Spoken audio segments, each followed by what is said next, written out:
Good morning again. Thank you all again. Those flowers are beautiful. These look like they might be out of somebody's yard. They're absolutely beautiful. And once again, Mary Lynn and Randy hit the nail on the head with their song. I don't know if you realize that, but you will in a minute. And I want this down a little bit. There we go. Is that okay, Randy? Yeah, there we go. Okay, I have to get focused here this morning as we continue with week 2 with this month's theme, the continuity of life or life eternal. And last week I was asking the question, where have I been? That song was perfect. Yesterday's gone. Where am I going in a be here now world? And we concluded with these words of Ernest Holmes. You come from where you are going to, and there is nowhere to go because you are already there. Yeah. And we also talked about how in the process of healing, whatever might be showing up in our lives, there's nothing to heal, only something to be revealed. And so you might be asking then, well, is this as good as it gets then? If we're already there, we're already here in the now, is there anything more that I can reveal? What if I've had some pretty bad or hard experiences in my life, even some that I might call traumas? What if I have some habits now that I don't necessarily like or that no longer serve me? Does that mean this is it? If I'm already there or here now? And what would happen if I happen to shed my physical body? I'm not planning to, but if I happen to today, does that mean that what I have right now is what I'm going to carry with me? Well, as we seek to understand this idea, the continuity of life or life everlasting, there is no place to go except more deeply into the now. Because it's out of now that newness is born. That's the only place that newness can be born, is right here in the now.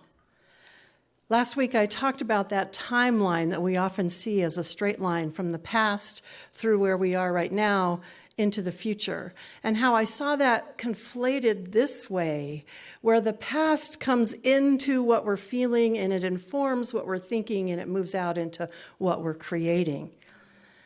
But what I realize is as we look at that past, there's a lot we can focus on as we bring it into the now. One of the teachers at the university at NMSU asked his students, who writes history? Who usually writes the history books? Who gets to put down how history went? Yeah, the answer is the winners. History is usually written from the perspective of those who win.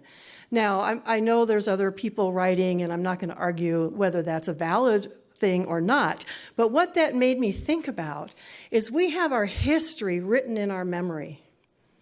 And I'm wondering if you have written your history from the perspective of the winner, a winner, or from the perspective of a loser or a victim. How have you written your history?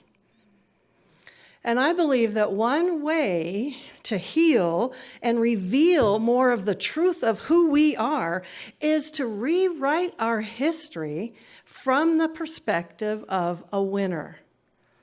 Now, you might be saying, oh, so you want me to lie? No, I don't. I don't want you to lie. I want you to go back over that timeline and consider from birth until now those decisions that you've made, the events that stand out in your life, and see if you can look at them from the perspective of a winner. What are those things that you have won at, that you have gained something positive from? Where are those times that you have revealed more of the truth of the God self that you are?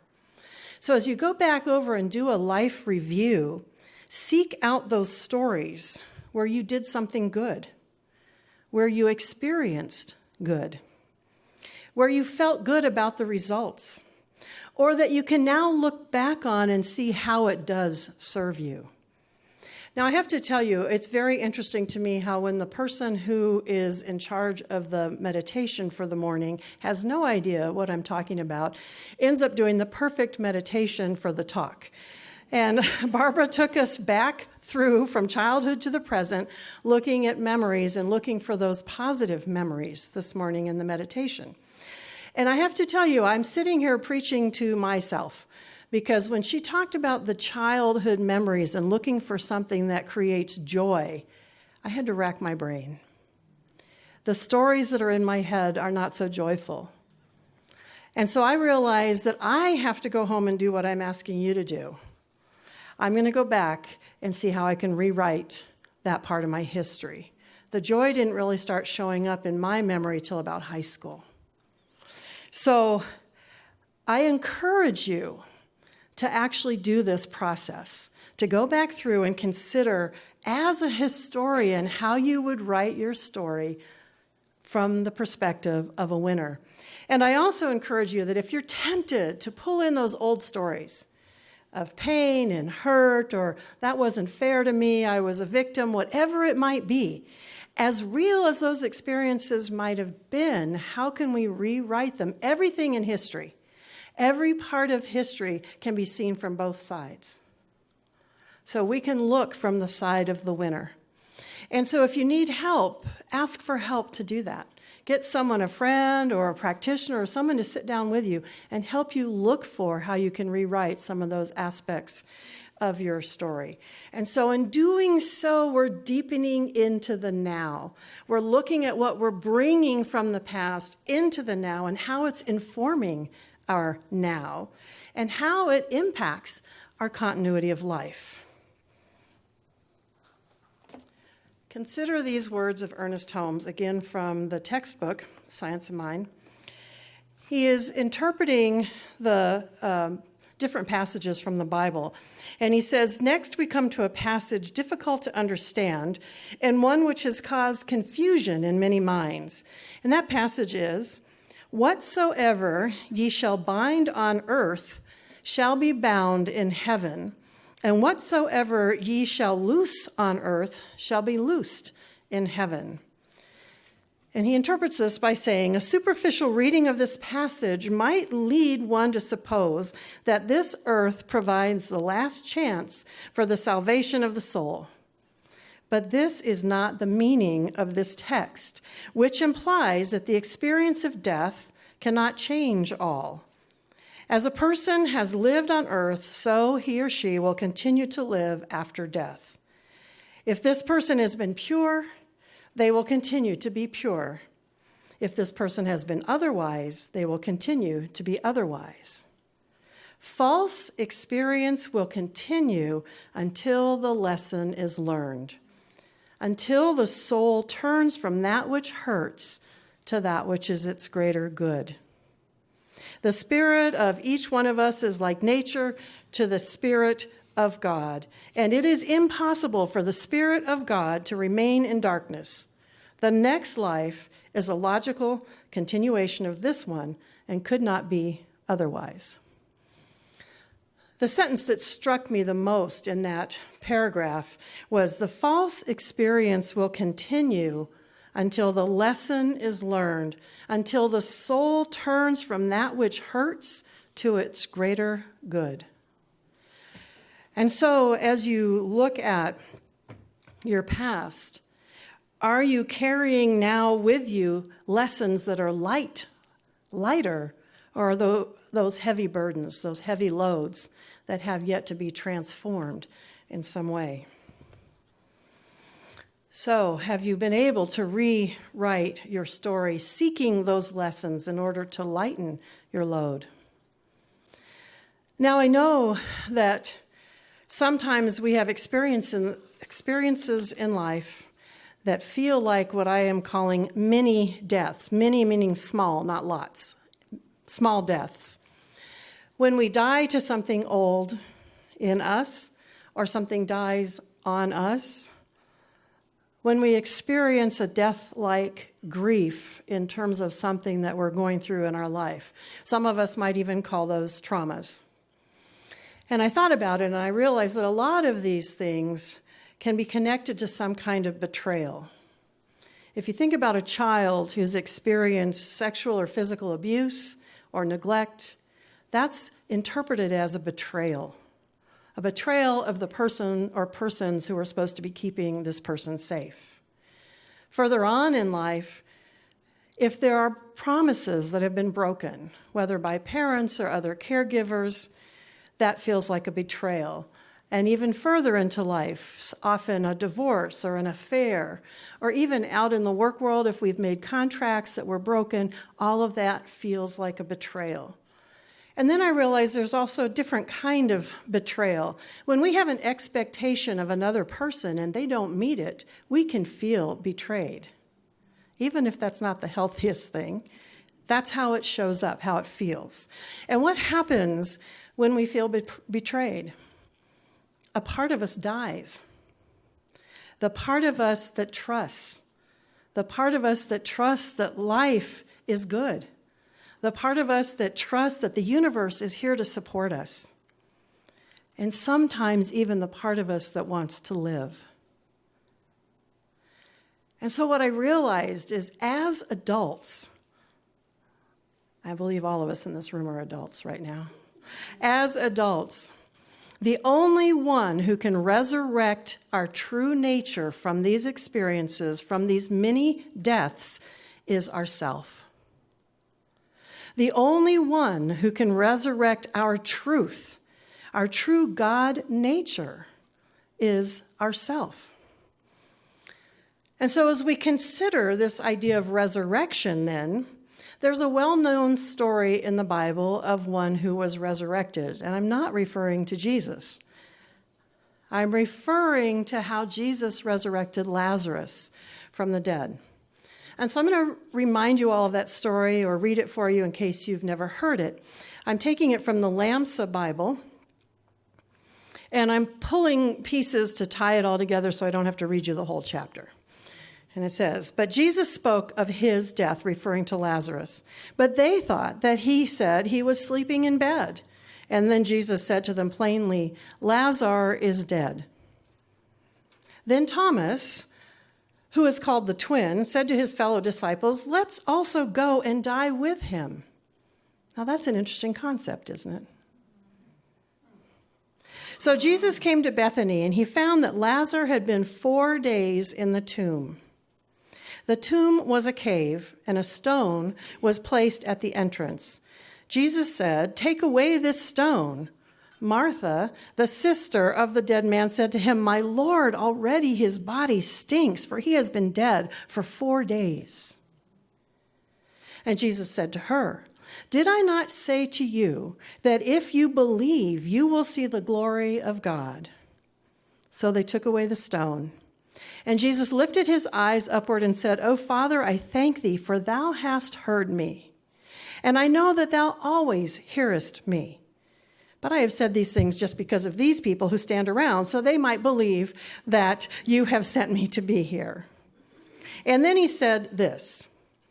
He cried with a loud voice, 'Lazarus, come out.' And the dead man came out, his hands and feet bound with burial clothes, and his face bound with a burial napkin. And Jesus said to them," those people standing around, "Loose him and let him go."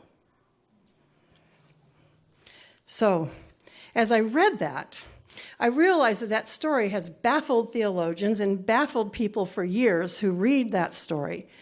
And I'm not here to even try and decide whether this is what happened, what really happened in that time. But what I realize as a metaphysician, and we look at the Bible through the eyes of metaphysicians. So metaphysically, I realize that this story has a lot in there to help us understand how we might resurrect our true self right now. That the overall meaning of this story is an illustration of how it is our true self gets resurrected. So I want to break it down a little bit.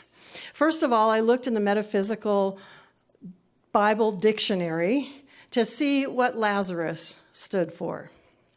And Lazarus is the part of the consciousness that is helped by the good, though apparently utterly neglected by the man himself. Yeah, so think about that. Lazarus is that part of us that continues to be served by good, but that we have somehow neglected. Further on, Charles Fillmore, who wrote the Metaphysical Bible Dictionary, he says that Lazarus signifies the restoring to consciousness the idea of one's true nature, which is asleep in the consciousness or the tomb of the body. And so if we think about that Lazarus symbolizes bringing back to life or into our awareness that which has gone to sleep within us. I think that also fits really well with Holmes's idea that there's nothing to heal, only something more to be revealed. It's still in there. And so the tomb was enclosed by a huge stone. And I saw that stone as all this stuff that we're collecting and that we've brought in front of us. It's all that stuff that we use to protect ourselves.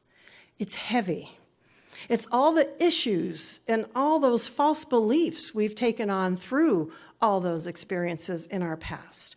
It's anything that creates shame or guilt in our lives. And we've got it all here in front of the tomb of our body.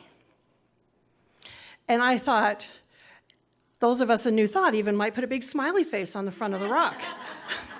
You know, we always want to just look like it's all good. It's all happy, happy, happy. And I have to say, there might be a time when that's important. We need that smiley face to help us as we go through whatever's going on in there. And that's okay. But at some point, we need to roll away that stone. And this is what Ernest Holmes has to say about that again in the textbook. Above all else, we must be careful not to be caught in the negative stream of consciousness. Jesus could not have raised Lazarus from among those who were believed to be dead if he had been afraid to roll away the stone. Nor if he had listened to the wailing of those about him. To be spiritually minded is to enter that tranquil atmosphere of pure thought, that heavenly consciousness, which is the secret place of the Most High within us. So the first step then is to be willing to roll away that stone. Allow that to be pushed aside and go within to that secret place of the Most High. But then that fear comes out, but it'll stink. It's been in there for 4 days already. It's dead. Right? We all worry that it's going to smell bad if we reveal what's inside there. But realize the truth of this story. What was inside was not dead. What was inside was still alive. It reminded me of doing that 4th step process in the 12-step program, whichever one it is. They all go through these 4th steps, which is a fearless and moral inventory of ourselves. And then we share that with someone else. And the fear is usually it's going to stink. Anyone with me? You've been through this? Yeah, it's going to stink. We're always afraid that if we show what's in there, somehow we'll be perceived as bad or whatever. And what we find when we go through that 4th step process is we don't stink. The person who's listening loves us no matter what, and they're there to support us. So after we roll away the stone, what happens next, Ernest Holmes saw as the perfect example of how treatment or affirmative prayer works. So again, I'm getting all this out of the textbook this time around. This is on page 331. He says, the power of Jesus is understood when we study his method of procedure. Consider his raising of Lazarus from the dead. Standing at the tomb, he gave thanks. This was recognition. He next said, I know that thou hearest me always. This is unification. Then he said, Lazarus, come forth. This was a command. The method is perfect, and we shall do well to follow it. The method can be used in all treatment. First, we realize the divine power is, then unify with it, and then speak the word as one with having authority. For the law is the servant of the eternal Spirit throughout all the ages. So as we move through this resurrection process, we move into doing a treatment, giving thanks, recognizing what God is, connecting with that and seeing our unification with God. And Holmes continues right after that paragraph. Jesus prayed that all might come to see the unity of life, that they may be one even as we are one, was his prayer as he neared the completion of his great work. The prayer that enabled those closest to him to understand the unity of spirit, in which man clearly recognizes his oneness with his Creator and with all creation. All mystics have sensed that we live in one life. In him we live and move and have our being.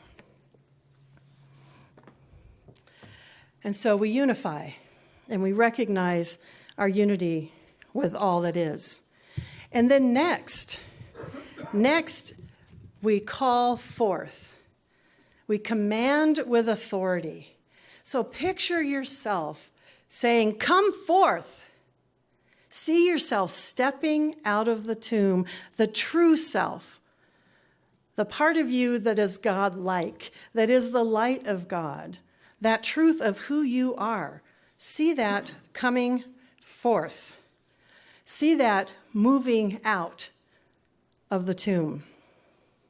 And notice that it doesn't stink.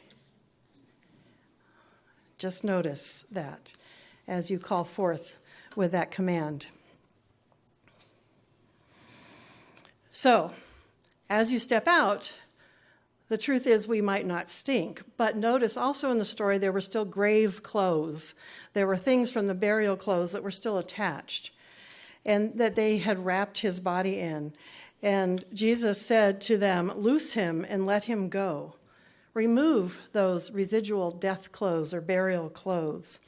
And this said to me, this was where he didn't say to the man, remove those from yourself. He said to the people around him.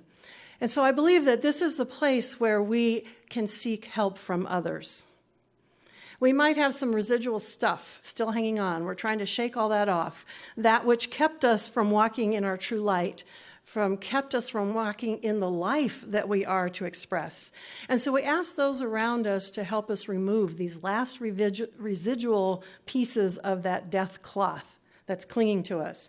And you can ask for the help from a practitioner, a minister, a counselor, friends, whoever in your life can help you do this process, to just get rid of those final things that you might be holding on as protection, as old belief, again, that which prevents you from really walking in the truth of who you are.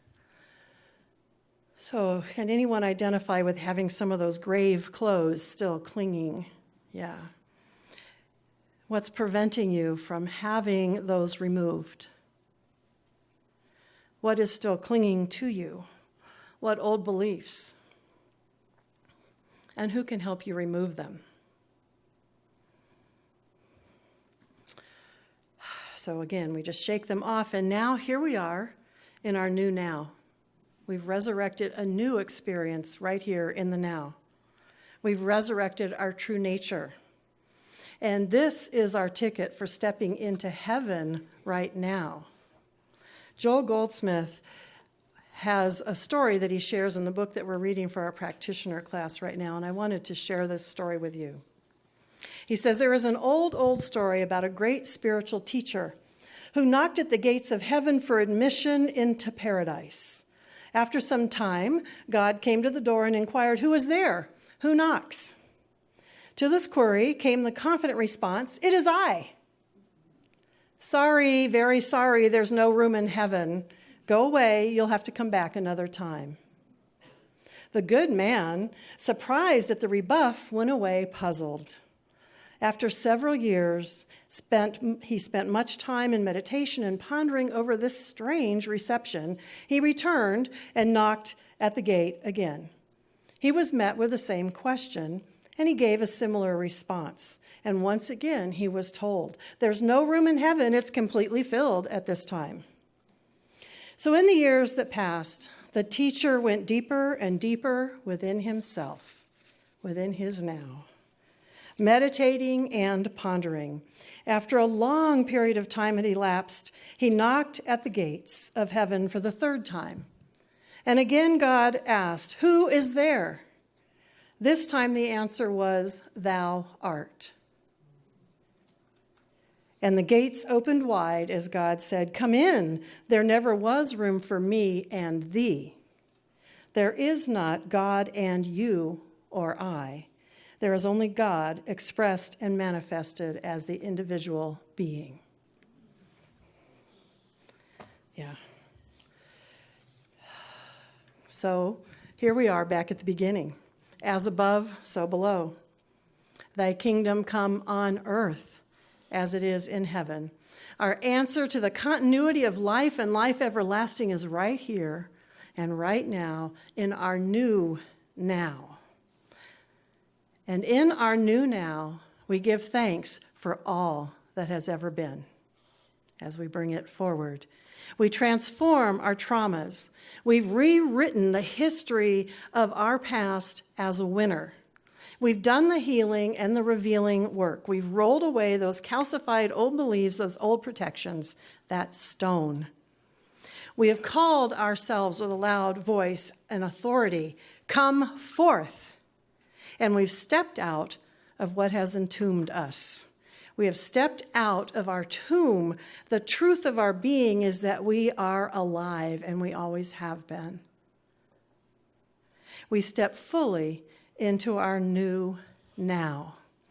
And so I'm going to close where I started. You come from where you are going to, and there is nowhere to go because you are already there, and so it is.